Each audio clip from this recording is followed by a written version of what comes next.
Alan, welcome. Welcome to Doing Business in Asia. So good to have you with us.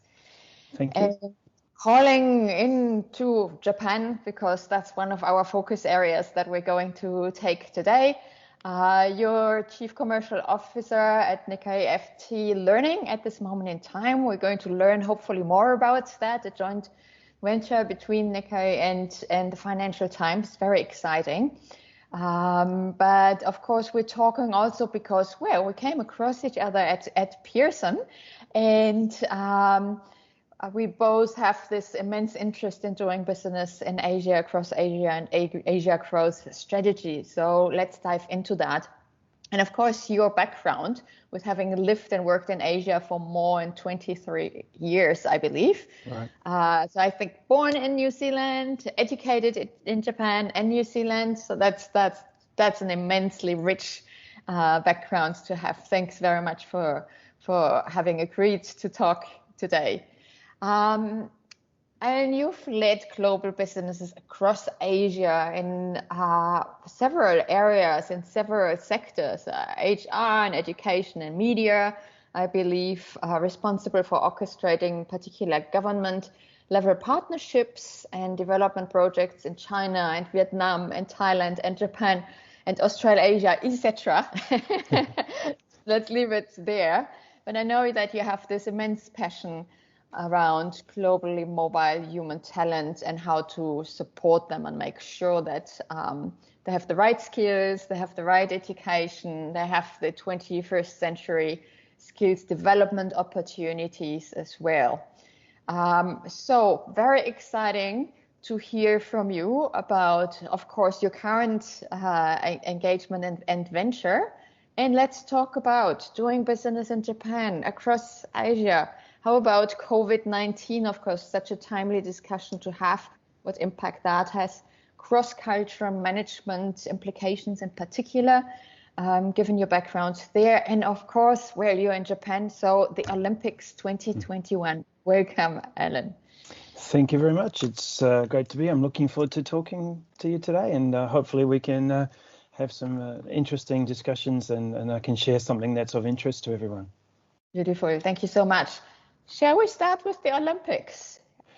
It's a great topic, will they, won't they? It's still the question that is in the media here a little bit. I think 2020, Tokyo 2020 has been something to look forward to for the Japanese people who have been through, challenging economic times for the economy.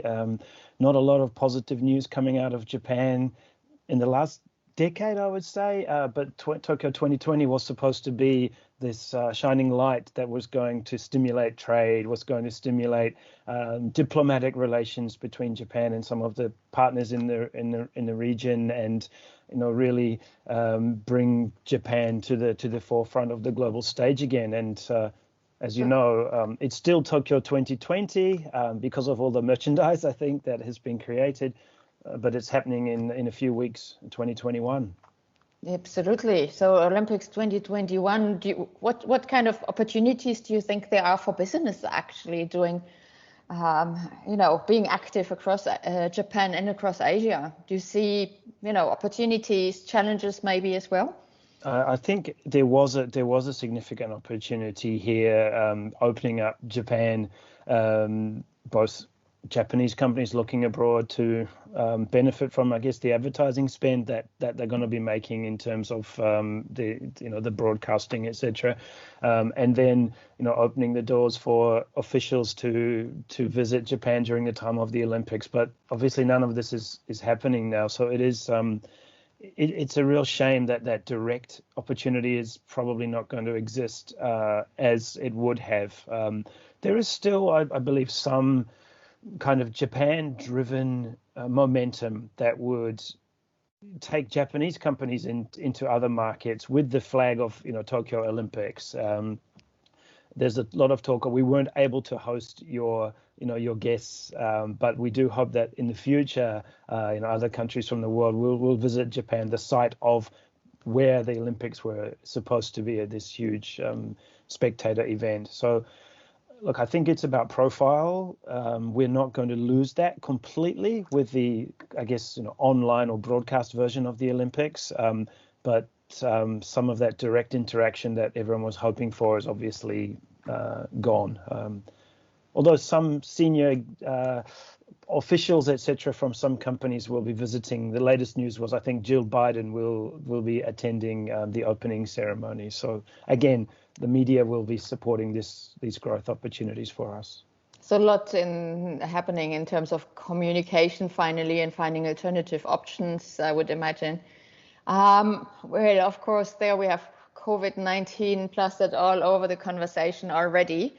From your perspective and with your experience as a business leader, what are the key business impacts that you have seen and continue to observe in Japan and also across Asia altogether?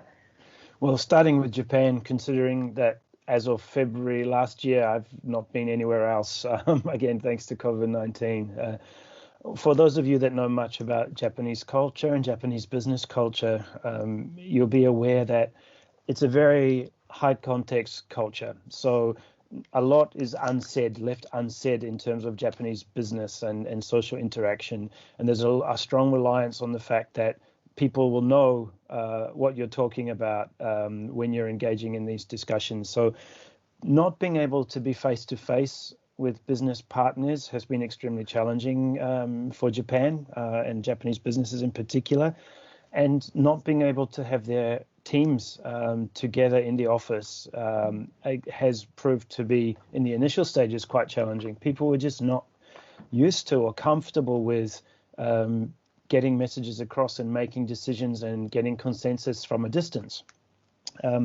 It has been a blessing in disguise for some businesses who have been forced to work remotely, have been forced to change the way that they communicate. And so I think companies that I've been working with here in Japan have realized quickly that moving towards a low context approach where the detail is entered into much more deeply in online meetings, etc., where preemptive material sharing and discussions before the core concept is brought to the table, and ensuring people have the right levels of understanding to meet consensus, that behavior has started to come forward. So it's actually been really refreshing, and it's modeled in a domestic environment initially. So now Japanese companies are thinking, okay, now how do we take our business abroad virtually with these developing skills that we have of being able to interact at a different level of context, eliminate assumptions from conversations, and try to engage more directly with different styles without the reliance of training one person and sending them into a market like that. And Japan is blessed with the stability of infrastructure here. I guess there's been a lot of talk about whether the government is managing COVID-19 vaccination, lockdown, etc. But when I compare to other countries around the region, the stability here is strong, both economic and kind of socially. The smaller businesses, when we're talking about food and beverage, now these are the areas that are mostly challenged because they've been forced to shut, they've been forced to not serve alcohol, and that's a challenge that the communities have to get together and support these small business owners when restrictions come off, and that's probably the same across the world. Interestingly, though, small and medium enterprises have not been impacted at the same global levels. I think we're talking about 25% downturn for small and medium enterprises globally is the number that's thrown around. In Japan, it seems to be below 10%, which is phenomenal. It's such we're avoiding a recession. We're just dealing with this challenge of COVID-19, and it's because people have changed the way that they do business. They've embraced digital for the first time ever in some cases, and looking at more effective management of time. Japanese employees sign up to a company for life, and the company will always have a job for them and will always find them somewhere to go traditionally. But in return for that, the person devotes the working part of the day to the office and to the business. So that's not always the most effective use of time, and it's not always the most productive. So what we're seeing now, people working from home, eliminating their 1 or 2 hour commute in the morning alone, and using this time to focus on the work that really needs to be done. They're able to engage with their families, do things at home, which takes a lot of pressure off. And it's creating a new type of productivity here, which in the West and other markets we're familiar with a little bit more, that balance of work life. So it's great to see. And other parts of the region, talking with my colleagues at Pearson and some of the business partners now, the government instability has been challenging. This stop go, social distance, open shut, schools on and off. It has been very, very tough for people in places like Malaysia in particular, Thailand. The tourism driven economies of Thailand are still unsure as to who they're letting in and how they're going to let these people travel, and it's their lifeline, talking about places like Phuket in particular. Vietnam is an amazing, dynamic, innovative market, which I have a lot of love for. They've had to try with their massive population to have some kind of social distance controls and limit the movement of people. And if you've been to Vietnam, the people move cars, motorbikes from north to south, in and out. It's a constant stream, and that's kind of challenged the dynamic that they've had there. And it's had to have been across this Asia kind of sub-economy. How do people communicate? Countries like Vietnam, who do a massive amount of service work in terms of IT and outsourcing and production, manufacturing for Japanese and Korean companies, both onshore and offshore, they've had to find new ways to communicate particularly effectively to ensure that processes are being followed and that deadlines are being met without this opportunity for each other to come into each other's markets, meet with customers, or visit factories, or engage with team leaders on the ground. So it's been obviously Japan invests a lot into developing markets in the region, and there's strong workforce base there. So I think there's been some really good improvements coming out of the challenges, and this year in particular, this new normal is starting to bed down in a way that people are finding methods to cope with it and adjusting their business culture and communication styles. Yeah, it sounds like there's somewhere a silver lining potentially for Japan in particular as a location. And given your background, so you've spent almost a decade at Pearson, first as president and director of the Japanese subsidiary, and then, of course, as VP and head of Asia, but located in Japan. Do you see how Japan becomes more and more important as a location when foreign-owned multinationals, so non-Asian multinationals in particular, look at, where to put their regional headquarters? Yeah, it's a good question. I'm 50-50 on that.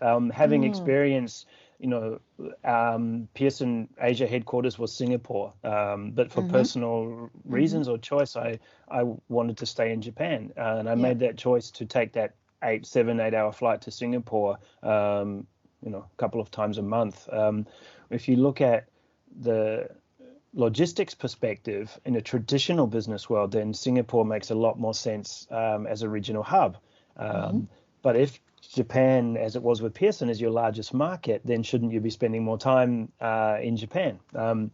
Japan is not a dynamic market in many sectors, so that's where the dollar value per convenience and speed value is kind of out of balance. I think that Japan is making a push, particularly with the impact on Hong Kong. People are looking for alternatives to Hong Kong, and Hong Kong is North Asia. It's not the Southeast Asia hub. You don't service Hong Kong from Singapore, but Shanghai is not always an ideal operating base for multinational companies too. So, and I think Japan could see a resurgence. The government is getting smarter at supporting foreign businesses here.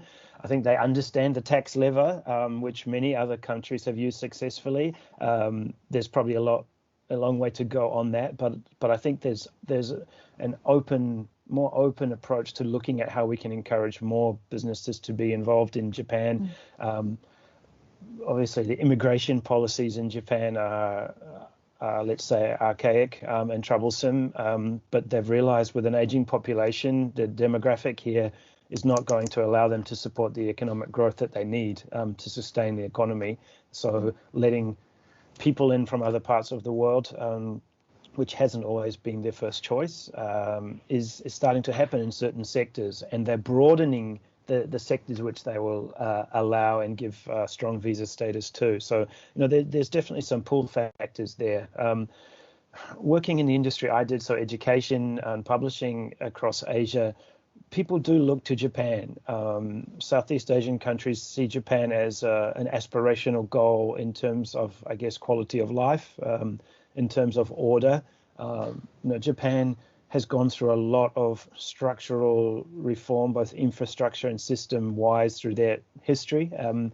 And the quality of life that people have in Japan now compared to, let's say, 2 generations ago, it's phenomenally different. And there's a lot of, I guess, respect for that across the Southeast Asia area in particular. Although there's a deep understanding that the culture is different. This is not Asia we're talking about. There's subgroups within the Asian business cultural context, and then there's the individual national cultures, and then within each nation you have a broad variety and diversity of culture and style as well. So the investment that's coming out of Japan into developing markets is great. The affinities that have been created between companies, like I said, in Vietnam, Myanmar before, they went into such a disastrous state of atrocity that is occurring at the moment. Then, Japan and Korea as the friendly North Asia partners for many have been investing a lot and now creating more talent, and then in the end benefiting from bringing that talent in to support Japanese business as well. So maybe not answering your question, but I think Japan is a 50% viable opportunity. Now that we're not traveling as much, it makes a lot more sense because I don't need to be on a plane. I can't be on a plane. So. Yeah, absolutely. And you're talking about something that is really that I hear more and more from business executives across the region as well, which is the fact that there isn't that mobility, the fact that you have expats who do want to go back into, repatriate. There's the dynamics there seem to be changing as well. Is that something you see? Yeah, so we're foreign business people in Japan, or people like myself who spent time here. We always joke that the story is, well, Japan is different. We say every situation is different, but our Japanese colleagues leading businesses here would always tell head office, Japan is different. It's very difficult. It's not the same. Maybe other countries say this as well, but I'm familiar with it. And, multinational companies have relied on sending regional or head office leadership into the market regularly to see what's actually going on the ground, because there is this lack of transparency that exists in many companies here, that Japan is independent. In many cases, it's a cash cow. The market has grown, it's stabilized. They're not seeing massive declines, but they're not seeing massive growth. And, local business requirements and culture applies. So not being able to send people into market more regularly has created a need with multinationals to then look at talent who they can see as more cross-cultural or global ready, whether it's Japanese or expats from anywhere in the world who can fit into the Japanese business environment, can filter that, can translate that back into terms that head office can understand and create a little bit more confidence. So I've definitely seen that. Myself, after leaving Pearson, had been looking at my next step. So this is a conversation I had with a number of businesses and recruiters in particular, saying we're looking for people who are able to absorb that pressure of distance, and are able to sort of play both sides of the coin, from a Japanese perspective, respecting the local context and culture, but also giving head office what they need in terms of transparency and articulating what's really happening. So that's quite an interesting piece that's coming out of this. Well, which also means that the skill set that you have around not only cross-cultural management, leadership, but also communication becomes so much more important, because I would assume that you need to have that very much that clarity with headquarters and maybe with other subsidiaries in other regions as well. Yeah, and it's amazing to see what's lost in translation, or people speaking the same language, but let's say you've got 3 or 4 parties involved in it, and 3 of them are English second language. One is, let's say, the US, and one of them is Japan, where language capabilities are a constant challenge for a lot of businesses. Getting people to using the same words and not actually saying the same thing is a fairly common occurrence. Where it works well is when we're using technical terms, because the engineers and the experts can have a conversation without using grammar, without using context, just talking about the specific technical terminology. But when it comes to implementation of soft skills, negotiation, how far can we push on this? Are they really saying yes? Are they really saying no? Did they want me to do that?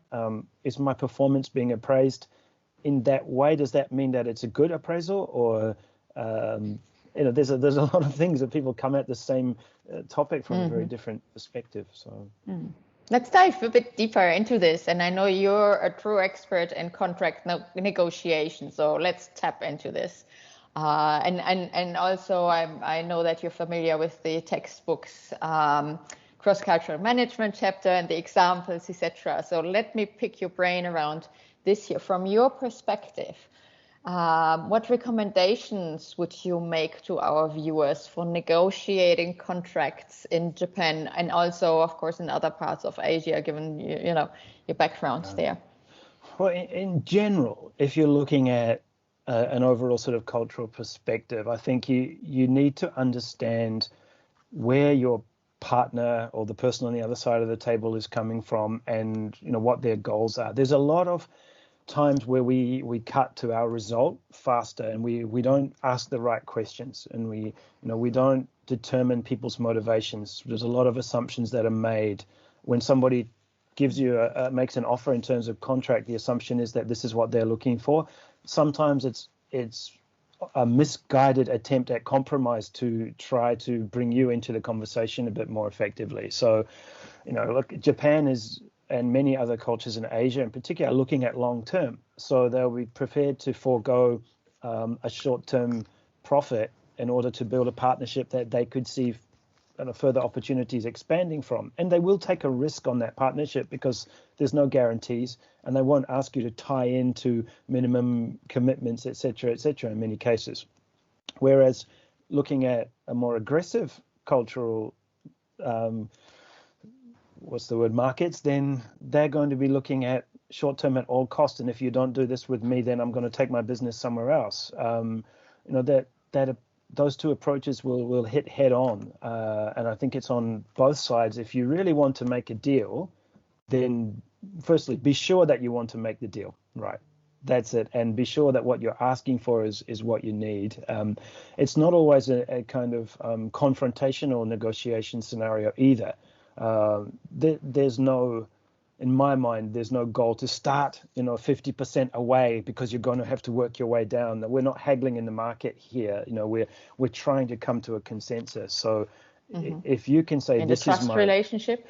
Yeah, totally. And the factor of trust it's irrelevant which cultural context you're coming at this from. It is an ultimate goal of any business agreement, or it's a pathway to the goal of building an agreement. And that's why being honest about what your ultimate bottom line or top line is in a friendly way will work across those cultural boundaries. I don't think now there's any culture that enjoys the bargaining process in a business context. again, when you're shopping, it's part of the fun. But when you're doing a large scale deal that has impact on business and your employees, then it's about being open and honest, and just, I would say again, reaffirming the motivations of the people you're working with, whichever context they're in.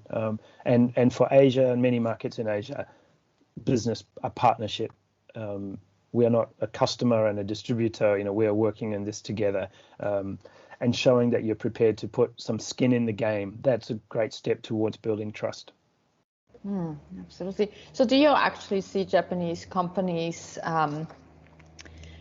adjusting in the way in which they will contract with other parts of Asia and businesses from there? How does that function? Yeah, so some Japanese companies, and you look at the Japanese companies who are doing business abroad and even in the West, Japanese companies making acquisitions in really exciting areas in places like the US and the UK, in Rakuten or SoftBank. I mean, these are two very special companies in Japan because they changed their culture. These are the first companies to embrace and try to build an international culture within Japan, and they've gone out and they've acquired businesses.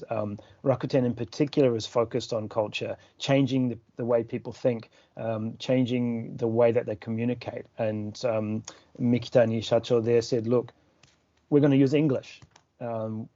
He didn't say we're going to use perfect English. He said we're going to use English as our corporate language because that would allow us to access so many more people and opportunities across the globe. Looking at another company which is at the other end of the scale completely, Dentsu, with their acquisition of Aegis. I this Dentsu is probably one of the most traditional Japanese style operating businesses that you could come across. Because of the industry they're in the advertising space, they seem a little bit more dynamic and a little bit flashier, but really their people processes and their business processes are very rigid. So they're going through some real challenges, I believe, now, trying to work with and I have great respect for the advertising industry, but there's some really tough characters out there in Western advertising agencies who don't take no for an answer and really drive hard. So I think companies like Dentsu are at the other end of the scale where they're trying to catch up with that culture, whereas some have moved forward. And our own investors, Nikkei and the Financial Times, I was at Pearson when we owned the Financial Times. Now I'm with Nikkei after Pearson sold the Financial Times to Nikkei, and I had the privilege of being around that acquisition and seeing what was so important was what's the culture like. So Nikkei wanted to understand what was the Financial Times culture like. Were they going to be able to work with this culture? And likewise, I think for colleagues at the FT, they were concerned, are we going to be pressured by a Japanese media giant that's going to force us to give up our editorial integrity? And if you continue to read the FT, you will see that has not been the case, and they're writing what they want about how they feel about whoever, which is fantastic. But Nikkei's had to adjust to become a more globally capable business because we have thousands of colleagues now that are across the world in a totally different style operations. So it's coming, and I think Japan has been one of the slowest shifters because they haven't had to. Been quite self-sufficient, but the tables are slightly turning. So there's an awareness and some steps being taken. Yeah, that's really interesting insights. Thank you. So how do you deal with this enormous diversity of culturally embedded business styles, let's call it like that, across Asia? What's sort of the key messages you would like to bring to the viewers here? Oh, yeah. So for me, my personal passions are people and talking to people and listening to people and learning from people. And that is, I read a lot of books. I've taken on a lot of information. I wouldn't say there's one business guru who I follow. So many people would have someone who they sign up to their view, but I'm quite agnostic in terms of taking a little bit from everybody. and turning those stories into my own experiences. So looking at what I learned from great business leaders and seeing where that situation has occurred in my life, and trying to build those principles to it. So simple rules: never turn down the opportunity to meet with somebody or talk with somebody. If you get an invite on LinkedIn to connect with somebody who wants to talk to you about business, and maybe you don't think it's going to work, just give them 30 minutes and talk to them, because you never know what's going to come out of it, and you will definitely learn something. You'll learn something about an industry that maybe you hadn't thought was an opportunity. It allows you to test your assumptions, and that diverse group of people that are available to us now through places like LinkedIn, and the fact that we're sitting in front of computers a lot more now. It's so much easier to take up those opportunities. Use your commuting time to spend on talking to somebody new every a couple of times a week, even just for 30 minutes. The listening part, again, is ask questions. Really try to be sure, find out what it is that people really care about. I've done a lot of work with people who have had issues in the business, and things haven't been going well for them. This is our team members trying to determine, are they in the right place? Are they happy with what's going on here? And a lot of times in cultures that we work with, people are grateful to the business to give them a job. And so they take on a lot of pressure.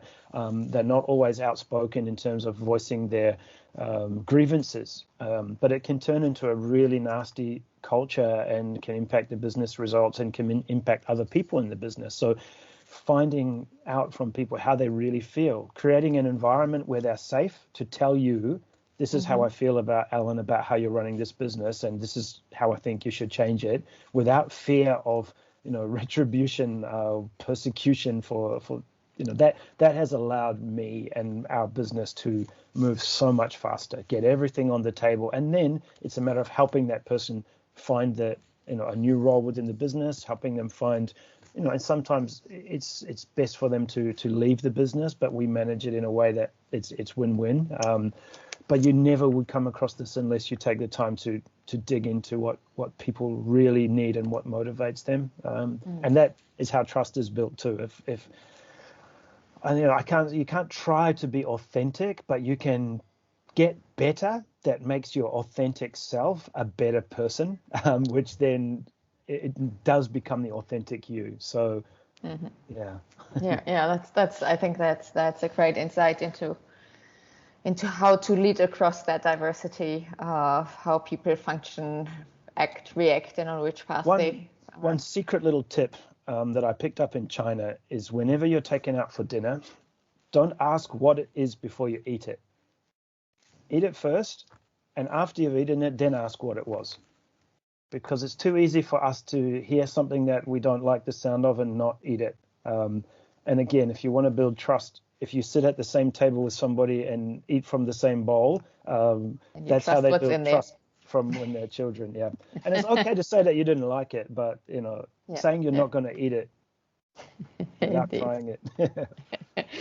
So maybe final question here, but what do you think will be if you look into the crystal ball, what will be the future of doing business in Japan and in Asia altogether? What's your views on that? Wow. So if I get this one right, we come back in a few years and look, I think I'm really excited about how Japan is changing, finally.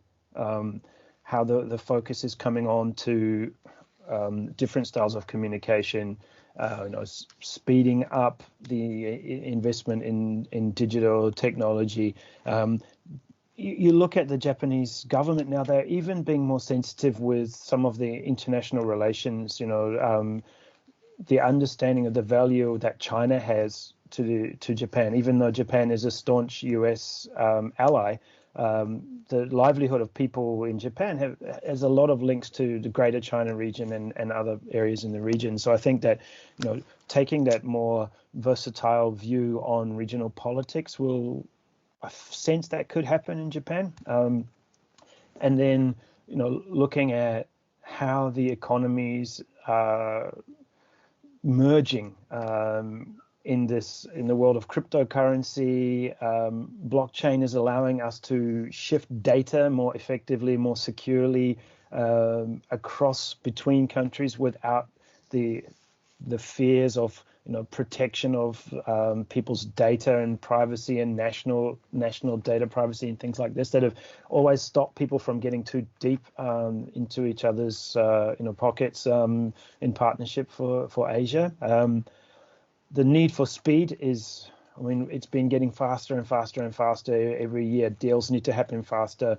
There's the complacency that people have had, being market dominant or having the advantage of being top quality or unrivaled.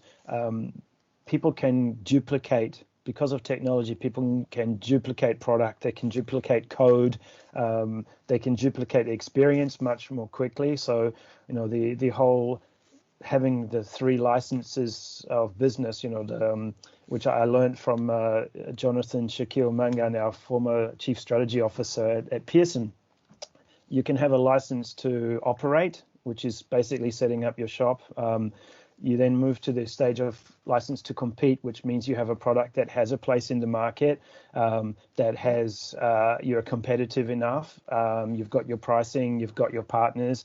Ultimately, to be successful, you need the license to win. And to have the license to win, you have to have all facets, and you have to be able to engage with different markets. You have to be agile. You have to be able to meet demands, and communication is one of those goals. So I think that the Asian economy is fusing together to create this kind of marketplace where people can cross borders more effectively. And this is more like my wish as opposed to my prediction, but I'm starting to sense that things are moving into that more fluid, agile environment as a region. So doing business internationally and across Asia as the license, as a leverage for the license to win. Alan, Chief Commercial Officer of Nikkei-FT Learning and former VP and Head of Asia of Pearson, thank you so much for these insights. Thank you very much, Gabriele. It's a pleasure to talk to you, and I hope we get the opportunity again in the near future to look back on some of the predictions as well. Wonderful. Thank you. Thank you.